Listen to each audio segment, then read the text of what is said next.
নমস্কার, আমি মধুপূর্ণা। আপনাদের সকলকে আমার গল্প পাঠের আসরে জানাই স্বাগতম। আমার এই ছোট্ট চ্যানেলটিকে এগিয়ে নিয়ে যাওয়ার জন্য আপনাদের সহযোগিতা একান্ত কাম্য। আমি আশা করব এতদিন যেভাবে আপনারা আমার গল্পের পাশে থেকেছেন সেভাবেই আমাকে এগিয়ে নিয়ে যেতে সাহায্য করবেন। অনেক ধন্যবাদ। মহাভারতে বর্ণিত আছে উঞ্ছবৃত্তি নামক এক ব্রাহ্মণের সামান্য ছাতুদান মহারাজ যুধিষ্ঠিরের বিশাল অশ্বমেধ যজ্ঞ উপলক্ষে দানের তুলনায় অধিক ফলদায়ী ছিল। কিভাবে, সেই গল্পই আজ শোনাব।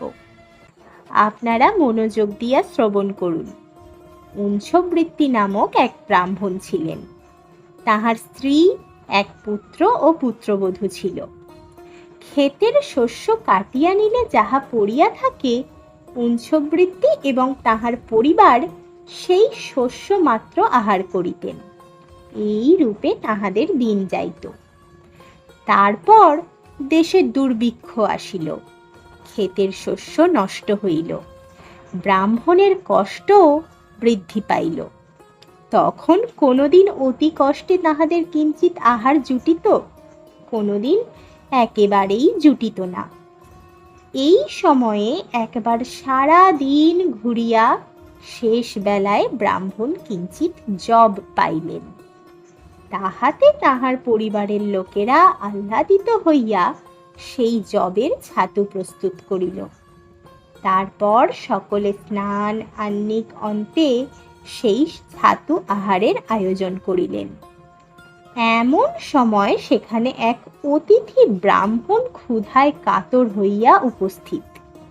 ব্রাহ্মণ সেই অতিথিকে আদরের সহিত তাহার নিজের ছাতুর ভাগ আহার করিতে দিলেন, কিন্তু অতিথির তাহাতে তৃপ্তি হইল না।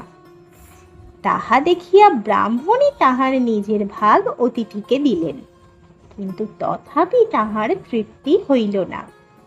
দেখিয়া ব্রাহ্মণের পুত্র তাহার নিজের ভাগ অতিথিকে দিলেন, কিন্তু তথাপি তাহার তৃপ্তি হইল না। তখন ব্রাহ্মণের পুত্রবধূ তাহার নিজের ভাগ আনিয়া অতিথিকে দিলেন। ইহাতে সেই অতিথি পরম পরিতুষ্ট হইয়া বলিলেন, হে ধার্মিক, ওই দেখো স্বর্গ হইতে পুষ্পবৃষ্টি হইতেছে, দেবতারা তোমার স্তব করিতেছেন। এখন তুমি পরম সুখে সপরিবারে স্বর্গে চলিয়া যাও। সেই অতিথি ছিলেন স্বয়ং ধর্ম। তাহার কথায় ব্রাহ্মণ স্ত্রী, পুত্র এবং পুত্রবধূ সহ তখনই স্বর্গে চলিয়া গেলেন। তারপর আমি গর্ত হইতে উঠিয়া সেই অতিথির পাতের উপর গড়াগড়ি দিতে লাগিলাম। তাহাতেই এই দেখুন, আমার অর্ধেক শরীর স্বর্ণময় হইয়া গিয়াছে। সেই অবধি আমি আমার অবশিষ্ট শরীরটুকু স্বর্ণময় করিবার আশায় যোগ্য স্থান দেখিলেই তাহাতে গড়াগড়ি দিয়া থাকি। আজ মহারাজ যুধিষ্ঠিরের যজ্ঞের কথা শুনিয়া অনেক আশায় এখানে আসিয়া গড়াগড়ি দিলাম, কিন্তু আমার শরীর সোনার হইল না। তাই বলিতেছি যে সেই গরিব ব্রাহ্মণ যে অতিথিকে ছাতু খাওয়াইয়াছিল, তাহা ইহার চেয়ে অনেক বড় কাজ।